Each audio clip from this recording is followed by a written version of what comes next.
السلام علیکم ورحمۃ اللہ وبرکاتہ۔ امید ہے آپ سب خیریت سے ہوں گے۔ میں ہوں آپ کی میزبان سیدہ مانور قاسمی۔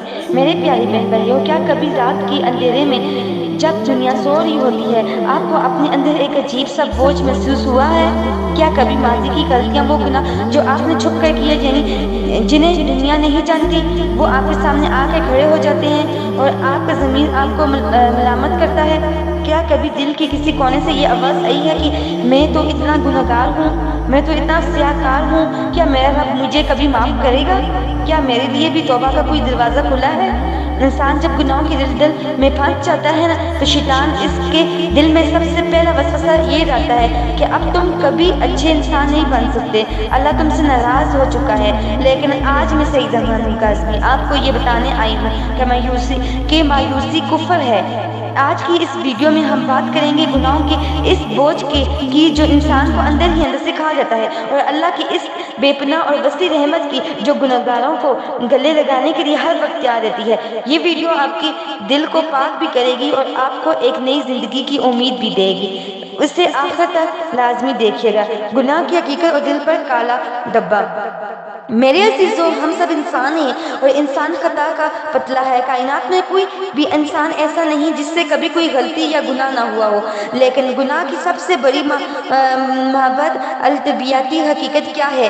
ہمارے پیارے نبی صلی اللہ علیہ وآلہ وسلم نے فرمایا، جب بندہ کوئی گناہ کرتا ہے تو اس کے دل پر ایک کالا دھبا لگ جاتا ہے۔ اگر وہ توبہ کر لیتا ہے تو وہ دھبا صاف ہو جاتا ہے، لیکن اگر وہ گناہ کرتا چلا جاتا ہے تو وہ کالا دھبا بڑھتے بڑھتے اس کے پورے دل کو گھیر لیتا ہے، یہاں تک کہ اس کا دل زنگ آلود ہو جاتا ہے۔ جب دل پر گناہوں کا زنگ چڑھ جاتا ہے تو انسان کو نماز میں سکون نہیں ملتا، تلاوت میں دل نہیں لگتا، اور وہ دنیا کی ہر آسائش ہونے کے باوجود اندر سے بے چین رہتا ہے۔ وہ راتوں کو سو نہیں پاتا کیونکہ اس کی روح گناہوں کے بوجھ تلے دبی ہوئی ہوتی ہے۔ لوگ سمجھتے ہیں کہ گناہ کر کے ہم نے دنیا کا فائدہ اٹھا لیا، لیکن سچ تو یہ ہے کہ گناہ سب سے پہلے انسان کا اپنا اندرونی سکون برباد کرتا ہے۔ لیکن یاد رکھیے، اس زنگ کو اتارنے کا ایک ہی طریقہ ہے اور اسے کہتے ہیں استغفار اور سچی توبہ۔ قرآن کا اعلان، مایوس مت ہو۔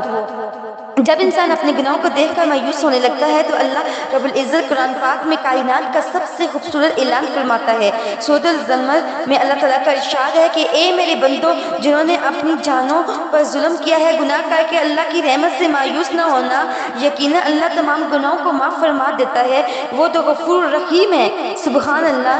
ذرا غور کیجئے، اللہ نے یہ نہیں فرمایا کہ اے نیکوکارو یا اے نماز پڑھنے والوں، اللہ نے پکارا ہی اپنے گنہگار بندوں کو ہے اور انہیں میرے بندوں کہہ کر مخاطب کیا ہے۔ گناہ آسمان کی بلندیوں کو چھو رہے ہو، چاہے تمہارے گناہ سمندر کی جھاگ کے برابر ہوں۔ اگر تم ایک بار سچے دل سے نادم ہو کر میرے در پر آ جاؤ گے تو میں تمہارے سارے گناہوں کو معاف کر دوں گا اور مجھے کوئی پرواہ نہیں ہوگی۔ اللہ کی رحمت اس کے غضب پر غالب ہے، وہ تو معاف کرنے کی بہانے ڈھونڈتا ہے۔ وہ رات کو اپنا ہاتھ پھیلاتا ہے تاکہ دن کا گنہگار توبہ کر لے، اور دن کو اپنا ہاتھ پھیلاتا ہے تاکہ رات کا گنہگار توبہ کر لے۔ تو پھر ہم اس کے در پر جانے سے کیوں کتراتے ہیں؟ سچی توبہ نصوح کیا ہے؟ اب سوال یہ پیدا ہوتا ہے کہ توبہ کیسے کی جائے گی؟ کیا صرف زبان سے استغفر اللہ کہہ دینا کافی ہے؟ نہیں، اسلام ہمیں سچی توبہ سکھاتا ہے۔ جیسے قرآن میں توبہ نصوح کہا گیا ہے، علماء فرماتے ہیں کہ سچی توبہ کے 3 بڑے ارکان ہوتے ہیں۔ پہلا رکن، آپ نے جو بھی گناہ کیا ہے اس پر دل سے شرمندگی ہو، آپ کا دل اندر سے رو رہا ہو کہ یا اللہ میں نے یہ کیا کر دیا۔ دوسرا رکن، اس گناہ کو اسی وقت فوراً چھوڑ دیا جائے، وہ جھوٹ ہو، غیبت ہو، بدنگاہی ہو یا کسی کا حق مارنا ہو۔ تیسرا رکن، دل میں پکا عزم اور ارادہ ہو کہ یا اللہ اب زندگی میں کبھی دوبارہ اس گناہ کی طرف واپس نہیں جاؤں گا۔ اور یاد رکھیے، اگر وہ گناہ کسی انسان کے حق سے جڑا ہے، جیسے آپ نے کسی کا دل دکھایا ہے یا کسی کا مال کھایا ہے،